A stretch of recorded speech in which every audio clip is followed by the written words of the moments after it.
Hi వివాస్, ఈరోజు నేను sweet cherry ప్లాంట్ని మీషో నుంచి తెప్పించానండి. ఇదిగోండి స్వీట్ చెర్రీ ప్లాంట్. ఇది నాటుకుంటున్నాను.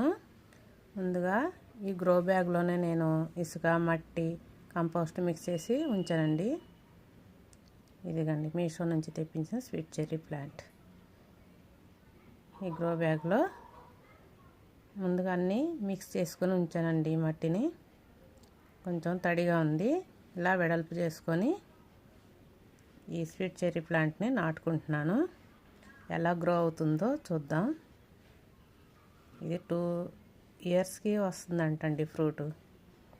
దీనిపైన నుంచి కొంచెం మట్టిని కూడా ఒక లేయర్ మనం కలిపి కొంచెం వాటర్ని చల్లాను. మీకు నచ్చినట్లయితే మీరు కూడా తెప్పించుకోండి. Thank you.